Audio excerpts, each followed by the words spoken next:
Hello and welcome to the LRM podcast, sponsored by Adrian Flux Insurance. I'm Martin Dominy. And I'm Steve Miller. And today we're joined by Greg King, because we've had we've had 2 days on Steve's 90. Yeah, we have.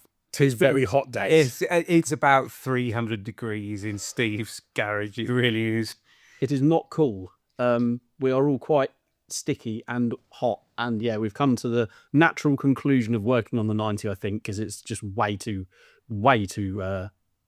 roasting to do much work, I think. Yeah, the pace has certainly slowed down, I think, this afternoon, because we are all flagging a bit. Well, I think we're overthinking things now, aren't we? And we've just started to come up against things where, we can't do that because of this. Whereas the last 3 days, or yesterday and the last 2 days that we did a few weeks ago, wasn't quite like that, was it? No, I think because you're doing a really thorough job, this isn't like a quick rechassis of a Land Rover to keep it running. When you're touching parts, if they're not right, you refurbing them. I think it's the right way of doing it, but it does mean that you end up in a position where you can't always progress on a particular aspect. You have to kind of fill in the gaps. Yeah, I think it's having that patience as well, isn't it? So now you see the end goal, don't you? And then it's having the patience to just hold back sometimes and do things properly, then work around it, now, because Because it's all too easy to fall into that trap of 1 step forward, 2 steps back as you're rushing to get stuff on, and then you have to undo that work to then go back and do something else. But I think when you're enthusiast, you kind of naturally, you just want to carry on because you do have this sort of drive, this excitement. But yeah, sometimes you just have to contain it and do the right thing. Yeah, definitely. But we mustn't do ourselves a disservice because we've still made good progress this last couple of days. Oh, 100%. You've been focusing on the bulkhead, Greg. You've made good progress. The old bulkhead's completely stripped now. Yeah, it is. I mean, there was still quite a bit left on the bulkhead that I think you said, Steve, has probably been in that position partly stripped for probably 5 years or so. Yeah, 4 or 5 years, and it's a case of not knowing if I needed that particular bracket. I know. For example, we've upgraded the check straps and the doors for the later types, so the earlier ones can just stay on the bulkhead. They don't need them. But of course now we've got the Autosparks harness all fitted to the new bulkhead. We've got the parts that we do need, some of which you're refurbishing, and I have to say, I think it's gone together really well. We've not really any hard stumbling blocks. No, I remain impressed with how well so many different parts from so many different manufacturers have actually gone together. The body is shaping up very, very nicely indeed. I think that's the one thing I'm surprised in a good way, that everything from a multitude of different sources has fitted together and capped so well. Because if any of the listeners, if you've ever rechassis the Land Rover, had to fit rear tubs, doors, etc., getting the gaps and the alignments can just take days and days and days, and we've been incredibly lucky to some degree. But possibly, though, the manufacturing of these aftermarket parts has probably improved, and the desire for them has increased. Yeah, there's more investment in getting things absolutely right. So 10 years ago, I know, no secret, some of the parts out there weren't up to scratch, and aftermarket manufacturers haven't quite grasped the importance of, it'll do kind of thing. Now people want those perfect panel gaps and striving for perfection, whereas that wasn't a thing years ago. No, and I think also the amount of different options you've got with parts now that you didn't have. You maybe had one source for supply. Now you've got multiple options, budget, mid-range, high-end, on a whole raft of commodities. You could be talking,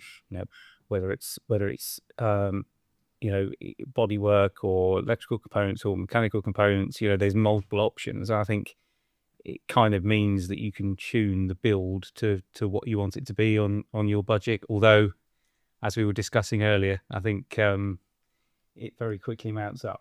It does. I think I've learned a few things really. When you see a part that might only be £6 or £7 and you need a couple of those and 3 or 4 of those, all of a sudden you've done 1,000, 1,100 quid. And I've learned that basically, and I've said this before, you underestimate how much money you'll need to fully rebuild a Land Rover. And also for those who are doing this job out there on their own, because there's a lot of people in sheds on their own, having the motivation to carry on, and the skill and the time it takes. And I've been very lucky because we've had, in the last 2 days of, there was 4 of us, and now this time obviously Ian couldn't join us, but there's 3 of us. Well, that's a lot of man hours, isn't it? Over two days. You wait till Greg and I put our in. Yeah, no. So that was my bad ear, pardon. Yeah, I have to say, it's been quieter without Ian. Yeah, but we've had to put the we had to put the radio radio on for just the added noise. Yeah, we wouldn't have needed the radio on if Ian was with us. His remarks have been missed. Yeah, but that's the camaraderie between like 4 mates in a shed, a very hot shed at that. Yeah, no, it's good. I mean, I have to say, when I turned up yesterday morning, I was sat at my computer the other day, and I just had this. I've got to do something silly for when I turn up. So yes. I bought all of us. It's not brown. Hashtag it's not brown t-shirts, which if you've looked on the social media feed, you've probably seen. So we're sitting in our so we're sat there around matching t-shirts. But yeah, it's a great bit of fun. I think we've had a great couple of days working through it. I think a lot to talk about. It's been really, really good. Well, we've had a lot of time looking at the colour, haven't we? Because we've been fitting parts in that colour, and it's become normal now. It doesn't seem sort of like unusual or whatever. It's a beautiful paint job. I think it is. It is a really lovely paint job. I agree. And the more you put on it, the better it looks, because it really does work well with black and the silver galv. But you've got some decisions to make now. The eyebrow colours, for finish, the things like that. There's a number of decision points now that you're going to come to fairly quickly. I need to think about that. I probably might have to put a vote on Instagram or something. I think you should. Yeah. See what the people. I mean, obviously you can just ignore it if you don't like the answer. Well, like Martin, when they told him to keep the natural spray diesel, he'd ignored it anyway. Or whatever. We won't mention that. I'll stick with that decision. And we've got a listener's question later we can answer about a similar situation, actually. But it made us think, didn't it? Like yesterday we were chatting about when that Land Rover was on the production line, because you found a number on the bulkhead, didn't you? That would have been the sequencing number. So when Defenders went through body and wides and then through paint shop, when they got unloaded off of the skid that held all the panels, so you'd have the bulkhead going to the carousel where they built the bulkhead, you'd have the doors going to the door line, or the door carousel, bits all around the assembly hall. And they would put what is a sequencing number, which isn't the chassis number. It was a number that was used just to identify what painted parts came from that car. And on the top of your bulkhead, even though that's well over 40 years old, 41 years old, in permanent marker underneath where the foam seal was, underneath the windscreen, is written the sequencing number. Interesting. Chalk marks as well, that have been used to ID stuff that are hidden on the old panels, that have been hidden up for 41 years. But it's funny how bits of history come out even 40 years later. I remember pressure washing the underneath of a black Discovery I bought, a 3.5 V8 EFI, which Black J Garage on Instagram now owns, but it still had the yellow chalk part number on the outside of the rail on the chassis after I blasted all the crud off. So not quite the same, uniqueness as the sequence number, but it's funny where you find things. Yeah. We kind of imagined, didn't we, back in 1985, the production line of that. And was it a day as hot as this? And it would have been a lot quicker process than say, where's it? So we'll say, obviously, you've built the chassis up before. Obviously, it then got put on hold for a little while, and we're having a bit of a push now. We had a weekend with Ian a few weeks ago. We've just had today, and it's funny to think that car. Let's say start of shift was 7:30. Let's say that car was loaded onto the production line for final assembly at 7:30. By 4:00 in the afternoon, that car had rolled off the production line, or at 90, it rolled off the production line as a finished vehicle. Yeah, it just actually shows the it's a very labour intensive car to build. There's a lot of man hours needed to build the Defender, and that, in truth, that's probably why the decision in 2016 came to finish to end, or at least it was a contributory factor. But yeah, the amount of time you can spend building the car and getting it right, that was all done within an 8-hour day shift. Well, I suppose if you're doing it day in, day out, though, your tweaks, you'd be a master, wouldn't you, of the door gaps? Well, as are you, really. Let's be honest. I mean, we tried to get away with the side opening tailgate that we fitted earlier, which is lovely, by the way. I'm a big fan of that. It really looks lush, doesn't it? I mean, properly nice. It does. Yeah, but I'm just a pain in the neck. But then you heard us mention the word panel gap, and you immediately down tools and came marching to the back of the shed to make sure to fear of missing out. I'm hang on, watching the tailgate go on and not going there yet. There's a panel gap to be had here, and I do apologise. We needed it tweaking, didn't we? Based on your it did need a bit of adjustment. Yeah. You want it as good as you can get it. Of course you do. Well, you build the amount of time you're putting into this car. Yes, it's not brown. It is beautiful. It's a lovely build, and just taking another 20 minutes to get something right, you won't regret. No. It'll be long forgotten. 20 minutes.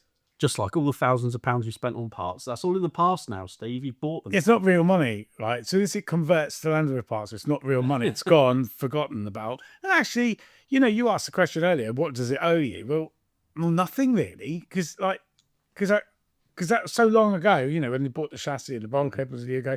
The wiring loom, in fact, we fitted today. I collected that a year ago tomorrow. That's how in advance I've been buying some parts. So that money's long gone. Yeah. Although I have to say, or forgotten about.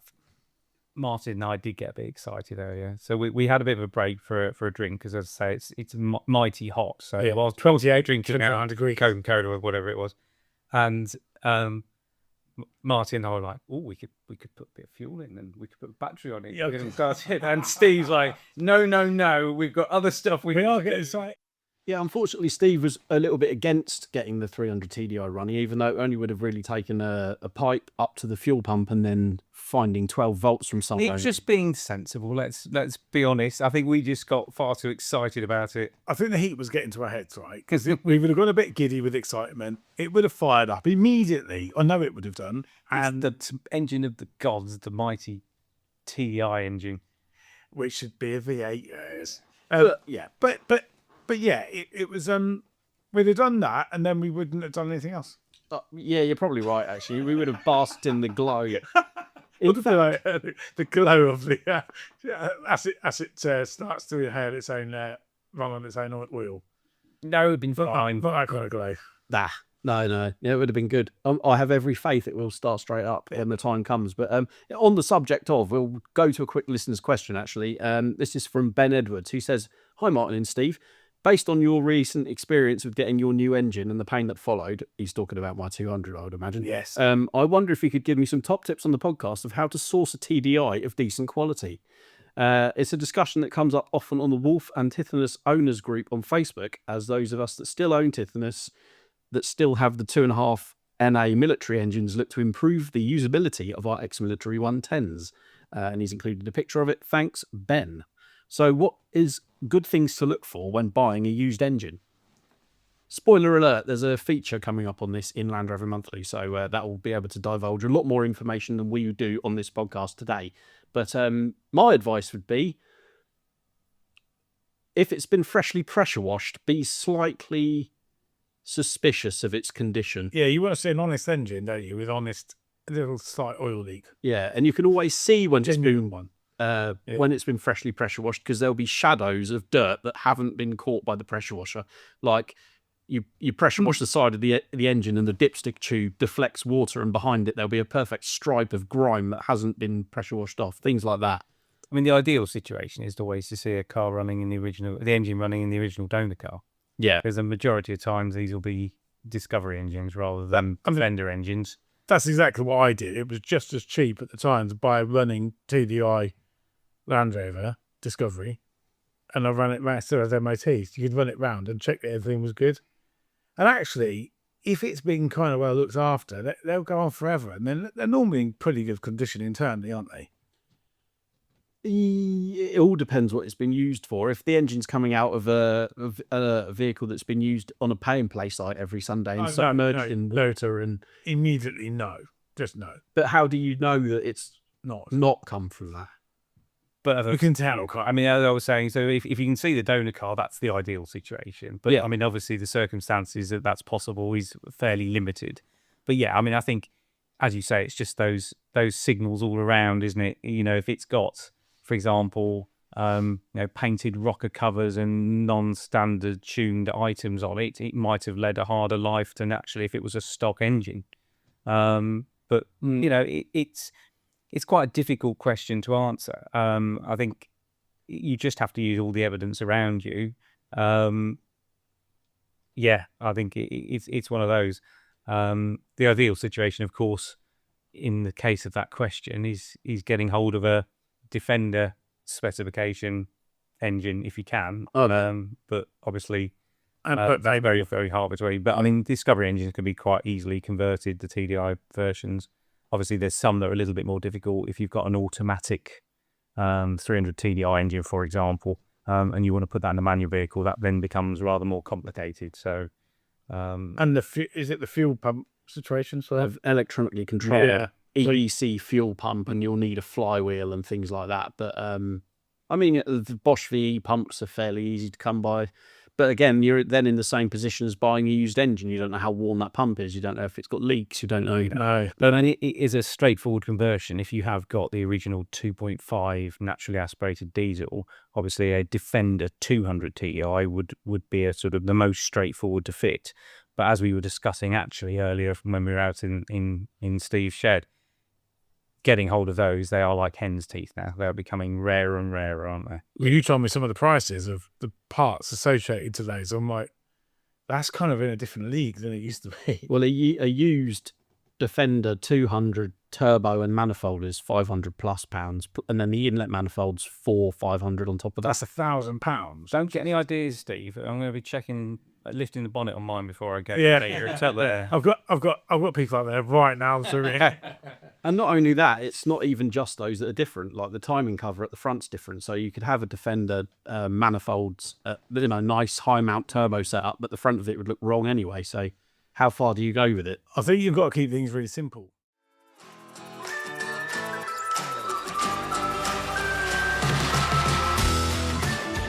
From snorkels and roof racks to engine swaps and body kits, there are loads of modifications you can make to your Land Rover. If you're struggling to get insurance on your modded Landy, speak to specialist insurance broker Adrian Flux. With like-for-like cover on both cosmetic and performance upgrades, they'll help keep your pride and joy protected. Call them directly on 0344 728 0417 for a quote.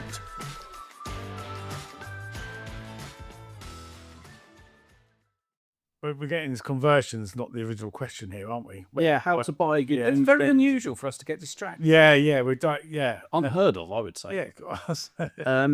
Yeah, buying like you said, really, yeah. If you can't hear it run in the donor vehicle, you're at the mercy of their word, really. Receipts don't mean anything because they could have come from anywhere and they could apply to anything. I suppose it depends on how amenable the seller is as well. If they can take like the rocker cover off and see how much lashes in the valves might give you an indication of how it's been serviced, if the oil's all gunky. I think it's almost like buying a car, isn't it? You have to almost use your gut, use the evidence around you, and does it feel right? Do you think this is legitimate? And that's as valuable assessment as anything else almost. You have to use as much as you can around you, both, as you said, whether it's checking the oil, whether it's checking condition, whether it's been power washed, and what the seller's like, and just making an assessment on that basis. My word of advice is this. My top tip then, I'd say, is to have the budget set aside for a rebuild just in case. And if you don't need one, happy days. What is nice about TDIs is they don't cost a lot to rebuild. No, but if you had the budget for the parts, I mean, if you're mechanically minded enough to swap it. Oh, as in you'd have to pay someone to rebuild it. Well, potentially, yeah. Yeah, that could be. But then that would be a better car, because if it's going in a Defender or Tithonus or something like that, then it's worth doing properly. That's a good, yeah. And then you'd have an engine that you know is fully rebuilt to your spec. You can improve it along the way. It's an engine for life, then, isn't it? I'm kind of glad it presented itself with the opportunity for me to rebuild it, because now I know it's spot on. I think you were very unlucky, I have to say. Yeah. You were very unlucky. And I think that shows, it doesn't help the cause of the question we're asking, but it does show that, even people that are very knowledgeable like yourself can get caught out. Yeah.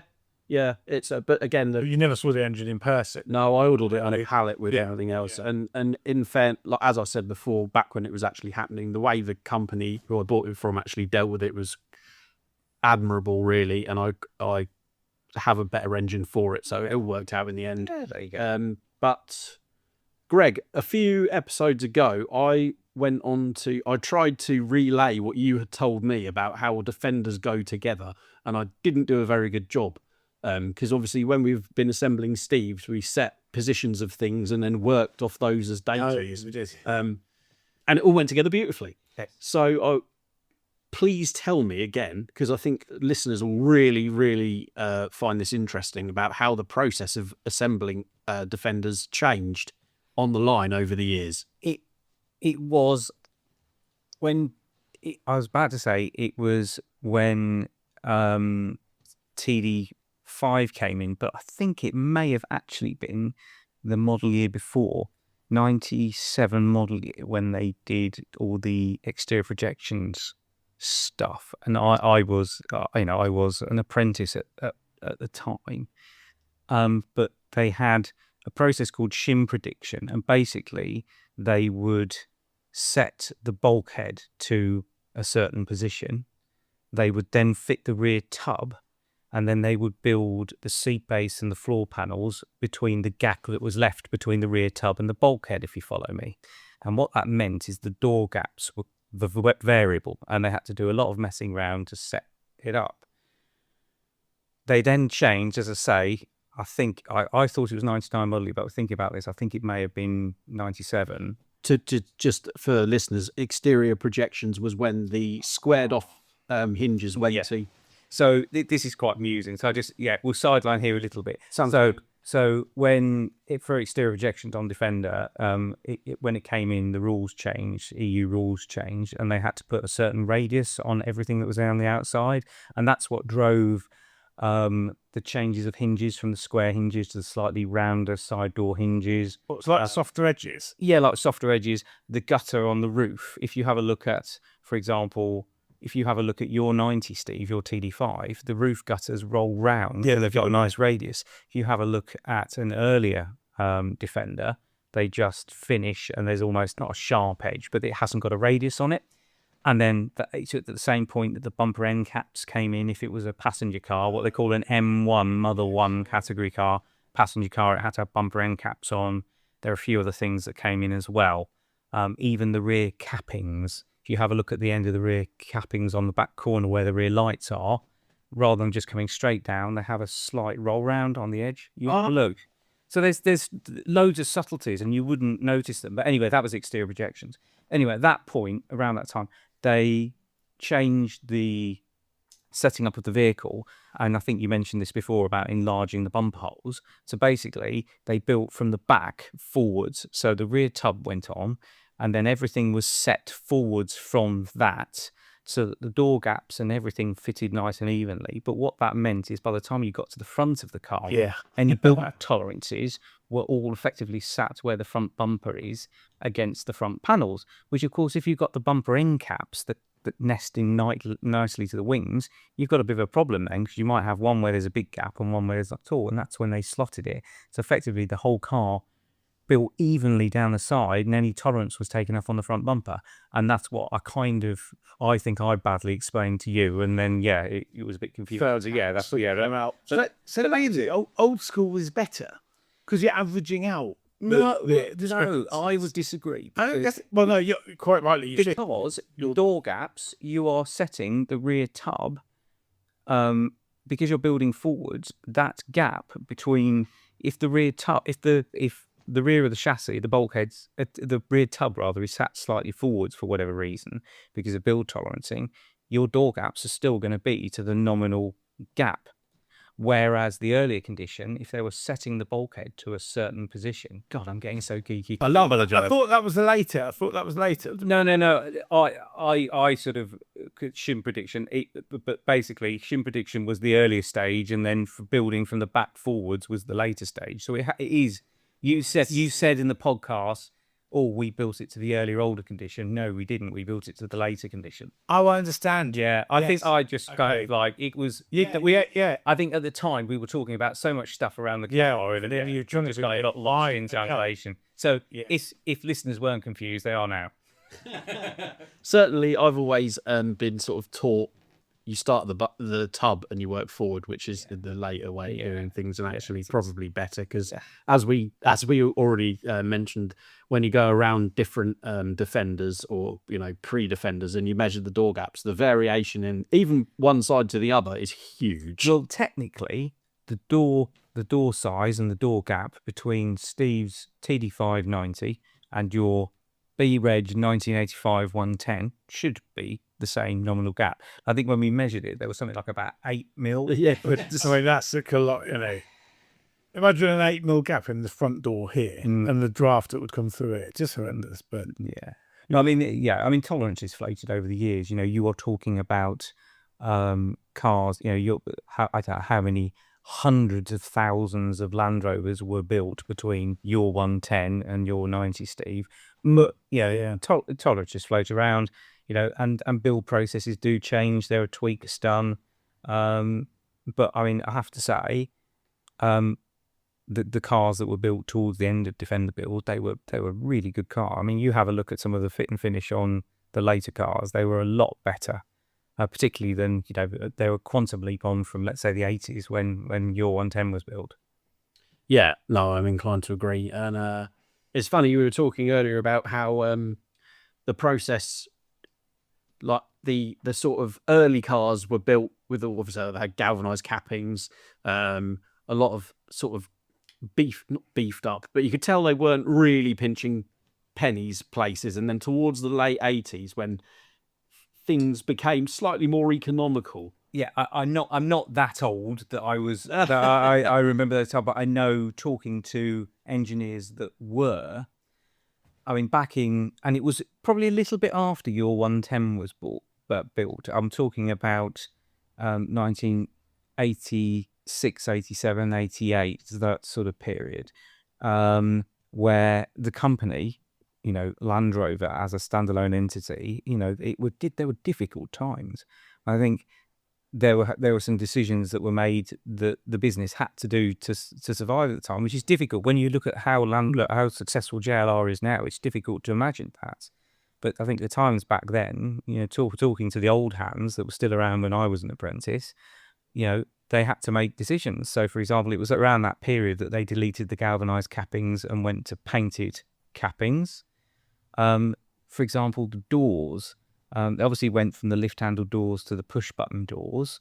But at that time, whereas the old door frames used to be, I think they were made off site by a company in Coventry, and then they were skinned at Solihull.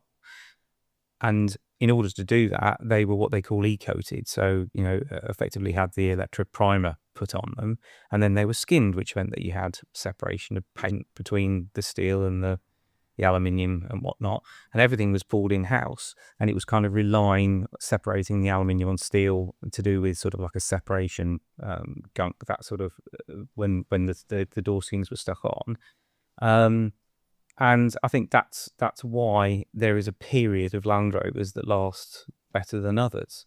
I mean, as I say, further on from that, during the time that I was there, I mean, there was lots of changes to put, for example, zinc-coated steel into defend doors. There were changes on the bulkhead to prevent them corroding in the top corners. That was really interesting that you mentioned that. Yeah, there's a little chest, and it sticks with me. It's and really I don't know cool. why. So if you the top corners of the bulkhead, listeners might know they do rot out in the top corners. However, from about 1996 onwards, they are markedly better. So about N-Reg onwards, they are markedly better. And the reason for that is they simply put a little hole underneath where the foam seal runs under the windscreen, 2 little holes either side of the top. And what that was, when the bulkheads went through the electrocoat dip, they used to airlock in the top corners so you didn't get any coverage. And that little hole just allowed the air to escape. And of course, you then got full coating inside all the pillars.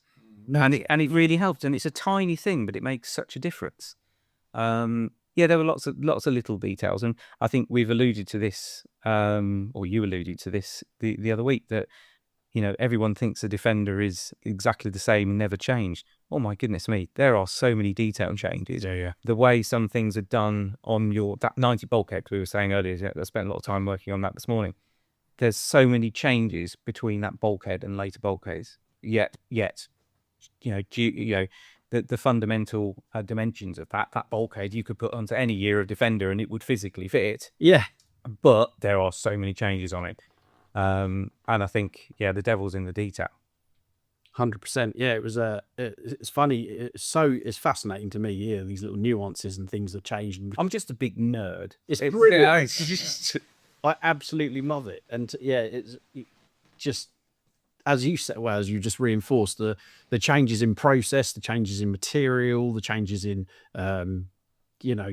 actual physical things around a car that has looked the same for that amount of time is fascinating, really. Well, I think this is the thing. There are so many parts that you could take from a 2016 final, one of the last off the line Puma Defenders, and you could physically fit that, and it would physically fit on earlier cars.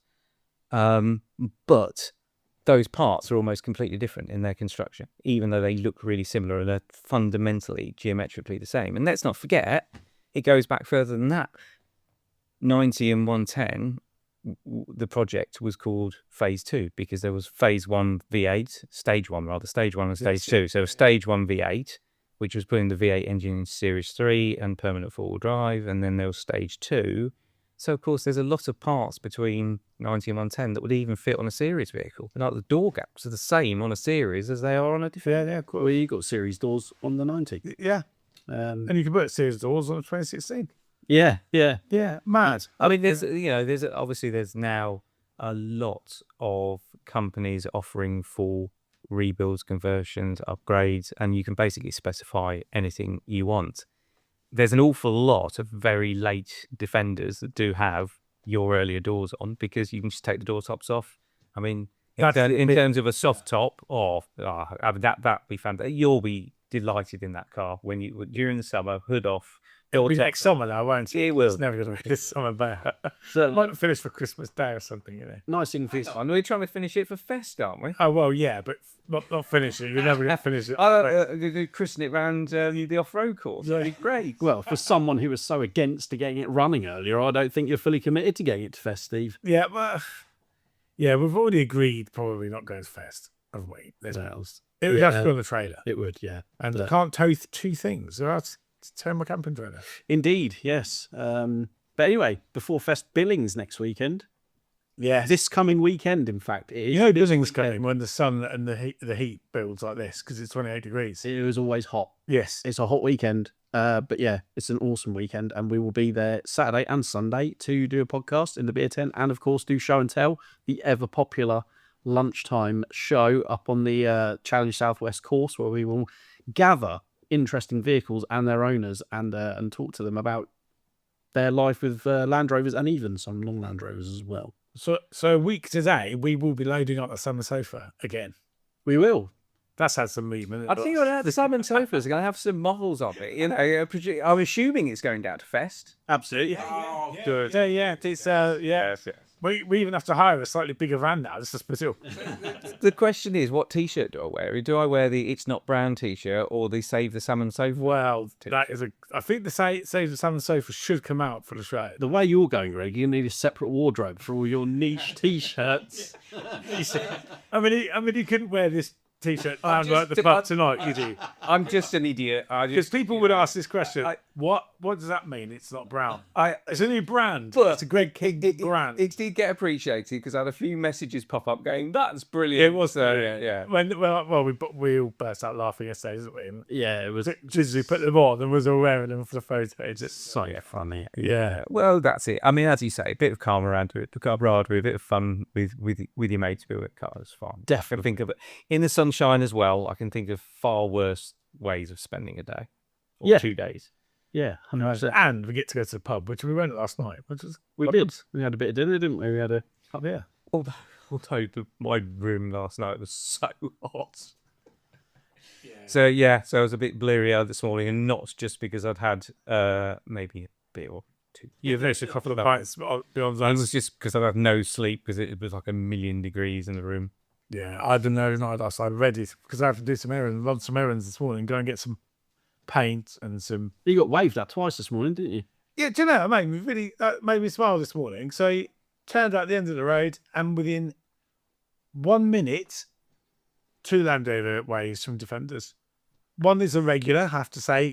Now once or twice a week possibly, and another one I've not seen before, which is a pop top 110 on left-hand drive, which is unusual actually. Left on drive, yeah? Yes, Possibly holidaying over here. possibly. Was it a UK plate car? No, Oh, okay. no, it wasn't. I don't believe it. No, I don't know. It wasn't. No. Okay. I'm not sure where it was from because I was like, oh, wow, look at that. And put my hand up. And then moments later, my regular wave. So, this is brilliant. It was today. cheers you up, doesn't it? Doesn't it? The Defender wave cheers you up. I could, this morning, because I was up and about early and I thought, I'm in the mood to drive this a long way today. I could have driven a long way today. Just had the vents open at the front, the window open. I thought, this is awesome. Well, as I say, 720 miles by the time I get home. Yeah. This week. Yeah. So you're going to be relying heavily on airflow way home. Yes, I will be. The vent flaps will be opened. I've actually got a sunroof, so my sunroof will be open and I'll be full flow of air. Sunroofs are underestimated, I think. They do allow a bit of airflow. Yeah. Yeah. Everyone went to aircon, didn't they, on stuff? And I think there's a lot to be said for the humble sunroof. Yeah. I mean, the stupid thing is I have a Disco Sport with lovely cold aircon, yet on about one of the hottest days again that we've had, I'm running around in my 35-year-old Defender with no aircon.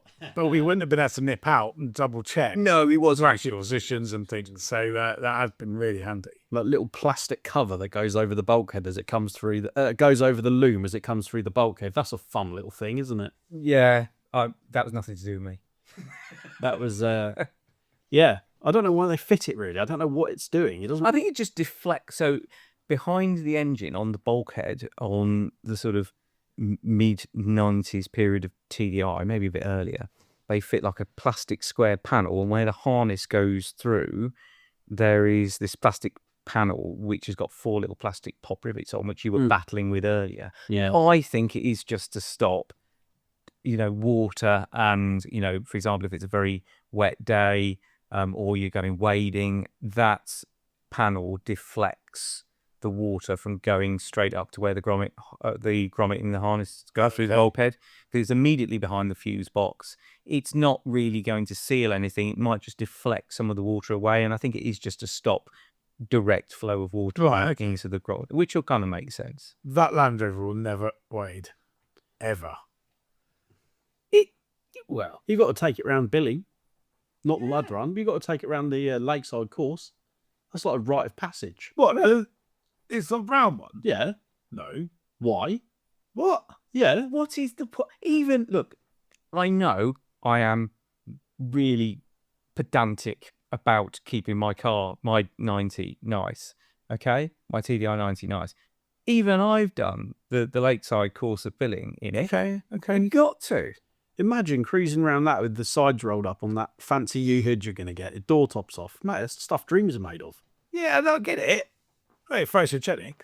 I think the thing is, at the moment, Steve's quite precious about this because it does look immaculate. It's a beautiful. Well, it is essentially brand new car, isn't it? Apart from the engine, obviously, which is old TDI that's been sale side for like 7 years. They're at the 4. But when we do actually get to start that, I have no doubt, none whatsoever. Bit of diesel, Yeah. power, and it'll start. And it'll do the typical half a turn, TVI rattling to life. They always do. Yeah. Do you know why? I think I already mentioned this on the podcast a couple of months ago. Do you know why they start so well, TDIs? Because the injection pump is on full throttle when you're actually starting it, and then as soon as it fires, it snaps back to idle.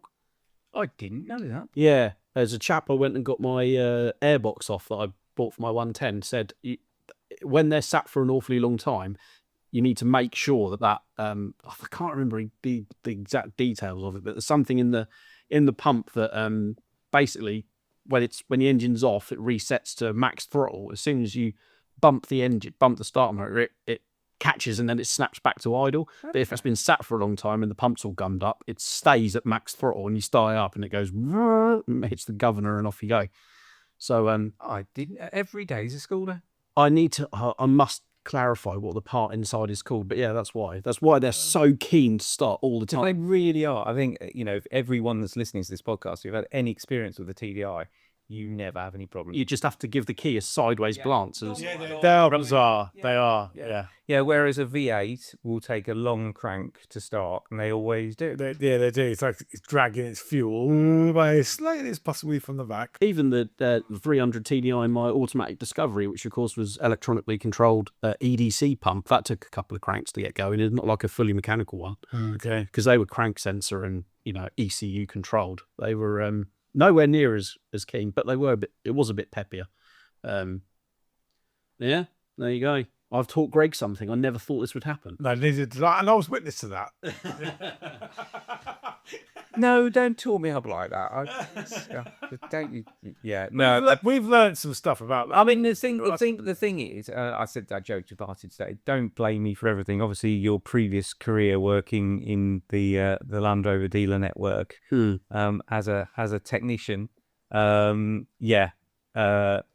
I'm sure you had an opinion on how things were done sometimes. Certain things you would think, I would love to ring this engineer.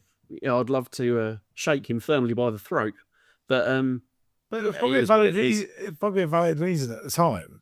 Yeah, there would have been. You get used to stuff like that. Yeah, I mean, I think quite often there are, it's not immediately obvious, but there are compromises made on things because, I don't know, the interaction with another part, or it might be something to do with some durability issues and I have to put reinforcement on the part, and it's not always apparent as to why things end up the way they do. Yeah. Not saying that. I think there's plenty of people that probably had equal frustrations whilst they're rebuilding or repairing their Land Rover. I'm sure. Yeah, definitely. But it does actually highlight how logical, if you like, Defenders are to put together. Oh, yeah. No, I mean, I don't think there's anything that's been too technically challenging. It's very logical in the way everything's gone together. It's just time consuming because, you want to do it properly. As we were saying, rather than taking a part off and just refitting it, I know you're, and rightly so, prepping those parts and repainting and just making them nice. So when they do go on, it will last another 40 years without needing zapturing. We said earlier, we're going to fit something, weren't we? And then I quickly chirped up, what would Jamie do? So Defender Restore. Yeah. Jamie, who's, hats off to him doing what he's doing on his own in the shed. Because now I have even more of an appreciation for what he's actually achieved so far. I did actually message Jamie the other evening and said we did actually use the phrase "what would Jamie Oh, really? do?" Making a restore. Maybe That's the next T-shirt, surely. Hashtag What what would would Jamie do? Yeah, and just getting it to be perfect. I think that's the thing, isn't it? It's easy to just go, just fit that bracket. Just do it. No. Let's just get it cleaned up and painted.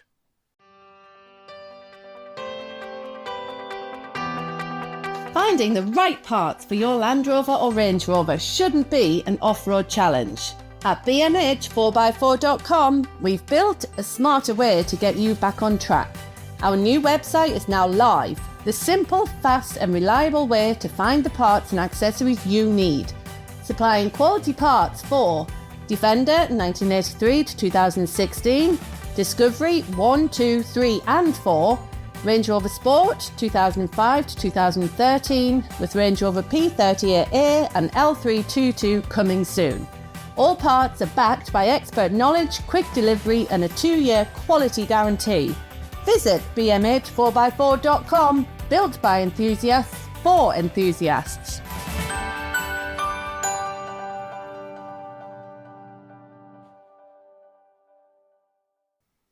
Yeah, you said It's your only chance, isn't it? You'll never ever take it off. you'll never regret going that extra mile when you said spending those extra few minutes on making it right, because then in your head you know it's been done properly and you're not Yeah, and you're more pro. oh, I wish I'd done that differently. You know, it's a more satisfying end result, isn't it? I think not in your example, but I think there's plenty of people who will start doing perhaps a refurbishment project. Well, I might probably fall into this category as well with 990.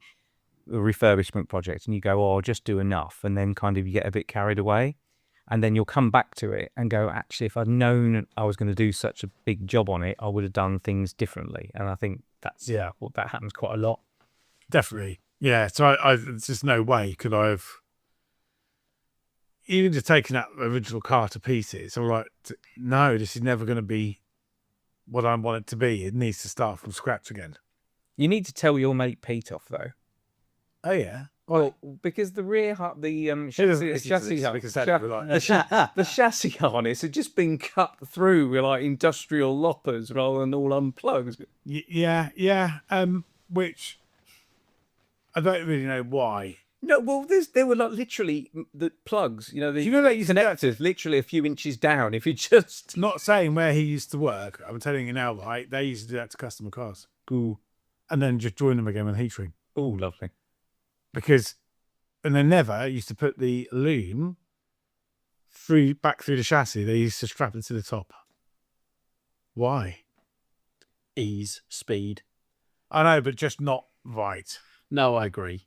I mean, I think And he says, if you weld the chassis, if you ever need to weld the chassis, you're going to melt your wires inside.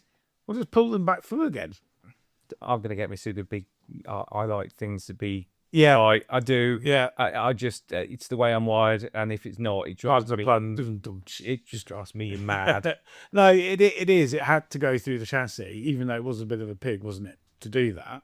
Yeah, it was a bit. But to cut those wires like that, it's a bit sort of yeehaw, so we say. Well, yes. I mean, fortunately, I'm very glad to say the dash harness, which I took off the bulkhead, is largely intact. But as soon as it got to the chassis, it was Snip. Yes, it's fairly brutally treated to remove it, I think. Yeah. So I took believe it or not, I took the front to pieces. Oh, did you? Yeah. I took most of it to pieces, but he made the cuts to the wire. Because he knew we were going to replace it anyway. No, he didn't actually. He said we would just join it so that if ever he needed to. I don't know what we were thinking really. Anyway.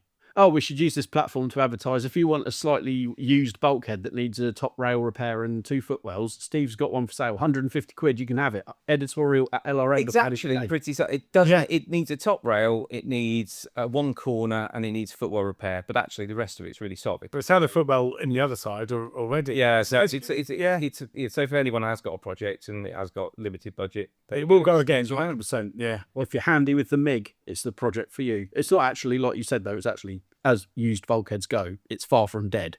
No. You could bring that back with some help from our friends at YRM, I'm sure. Yeah. How do they get hold of you and Steve? Editorial. Yeah, LRM, right. .co.uk. And I will forward all inquiries to Mr. Steve. Yes, this will go Wednesday. And if you haven't messaged by a couple more days after that, we will put it on eBay or somewhere like that. Yeah. Or you can save it for the next Spares Day. Yeah, I don't have time to sell stuff at Space Days. Well, the problem is you're doing the event, aren't you? Yeah. So you never really have time to get around. I'm so lucky you get to go to all these Spares Days. I'm like, yeah, I do go to every single one. However, As people I don't go shopping. like to occasionally remind us, all we do is open the gate. That's as easy as it is running. Yeah. Just open the gate and then it asks itself. You hire the showground, so you just hire it. Yeah, we'll hire that, please, mate. Yeah, thanks. And then open the gate at 7 o'clock in the morning. Do you mean that's not how it works? No, believe it or not, no. That would be nice, wouldn't That's in like, hats off to, the Aerosmiths next weekend who were running the Billy Off-Road show. Hats off to those guys because I know what has to go into that. Yeah. And they have all of that off-road course as well. They have all of the camping fields. It's a working farm. That's crazy amount of work. But there's so many people I know going to Billy, and you'll all have a wonderful time. Yeah, it will be good. Yeah. But before that, we're going to Shazzy Rolls tomorrow morning. By the time, yeah, we're off to sunny Worcestershire to watch very, very nice Land Rovers and other classic cars drive up the world's oldest motorsport venue, courtesy of it's the Lucas Classic. So It is, yeah. In conjunction with like Brit Part, SNG, Barrett, the Jaguar people.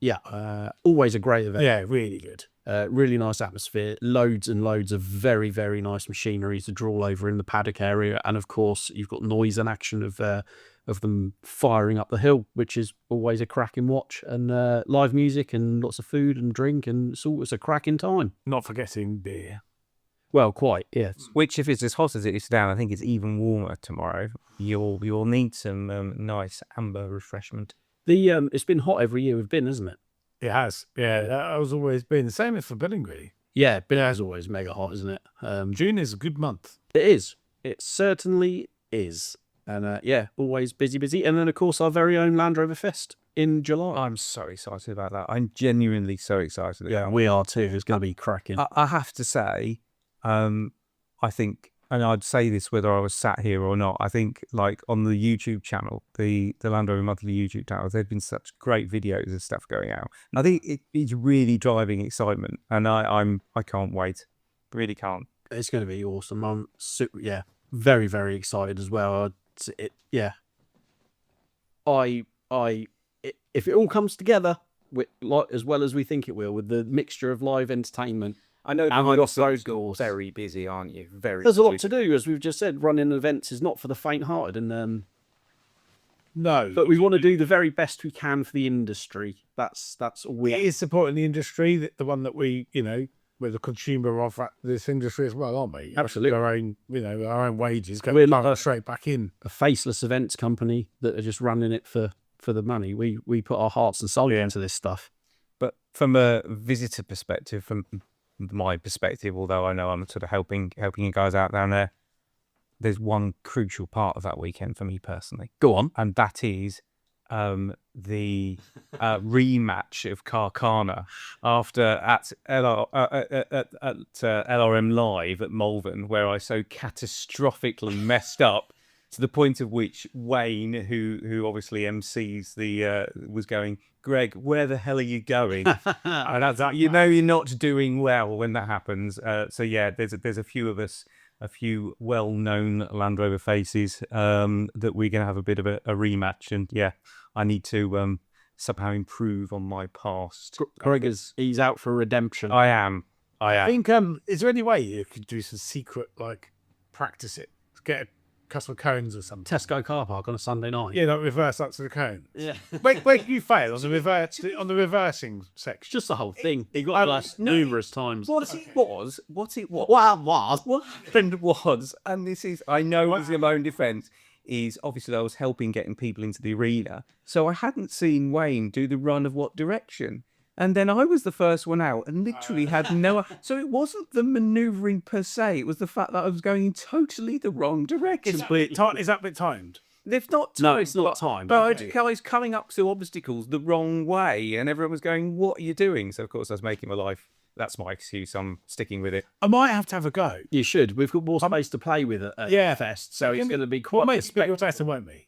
But yeah, no, I'm hopeful that we've got Ben, we've got John Masters, G-Wack John, we've got Defender Ames, we've got a few others that I think, it'll be fun. And I think that sums up the whole weekend for me. It's going to be a weekend of just fun. Larking around for Land Rovers. Yeah, and the off-road course as well. I'm so looking forward to that. Nick Dimbleby took the crown this year, so... Did. Away from Ben. I know. Oh, okay, of course. Yeah. Well, and Ben, I think, has won... Ben was dethroned after... that would have been his third year winning. He would have got the hat-trick. Okay. So... he actually was coming to the... Sorry. Yeah. Fest. As far as I'm aware, yeah. Okay. But if he isn't, he's silly. Well, I'm going to say this just for Ben's benefit now. So he was actually third in the end, because I think it was Nick, Amy, and then Ben. So, yeah, there is some serious rematch needed. Defender Ames can drive. She's a very around that off-road driver. course. She beat Ben first, and then Nick came in after her and knocked her off, but not not by a lot. But the Freelander is the key to success at Carcana because you've got good steering lock, good visibility, and yeah, it's just a little bit more manageable. The steering lock on Defender is obviously a bit of a sticking point. Is the 90 the next best thing? Clearly not. No. So, clearly, if 90 is 90, with the side window, no, it's not. If we just hype you up and you make a complete mug of yourself at Fest, it'll be all the funnier though, won't it? I'm going to have a go. You must. Have a crack at it. You have to. Yeah, because this time, fortunately, we've teamed up with Warner's Exhibitions, who own Land Rover Monthly. That who do all the motorhome shows. Okay. So the pressure is off me to be kind of. You say that now. We're going to have such a busy weekend. We'll have a very busy weekend, but I won't have quite the same pressure. So Carcana, I've spent all of probably 4 minutes watching that. Yeah. In 3 years. So that's how little I know about it. I know it's on, but I never get to watch it. Well, clearly, I know nothing more from my effort. Yeah.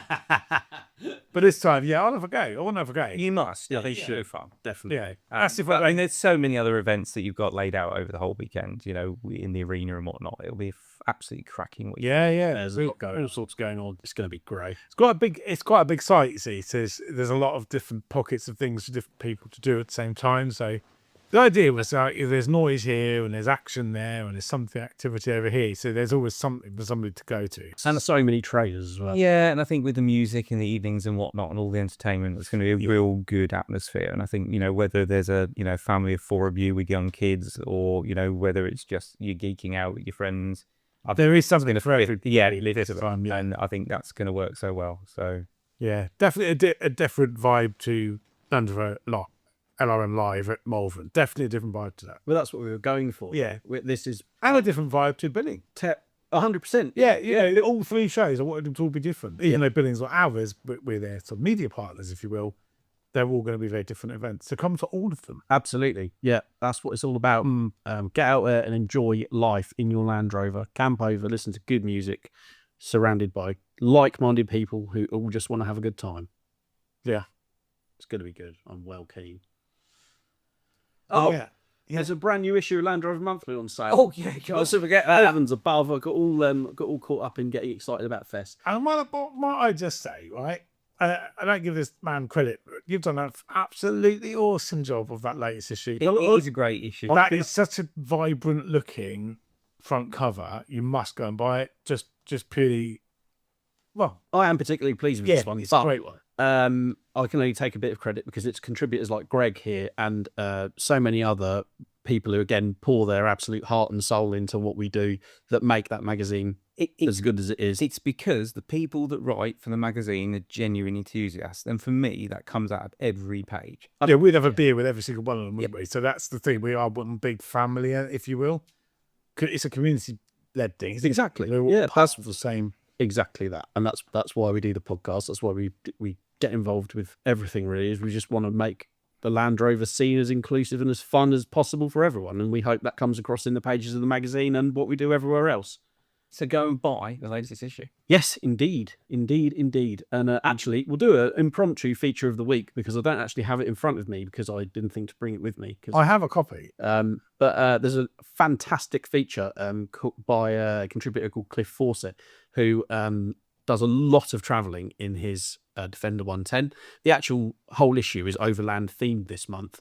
And Africa's always been like kind of an aspirational place to go overlanding, as I know it is for so many people. But the way he's portrayed it in this feature in the mag is different to how I've ever seen it done before.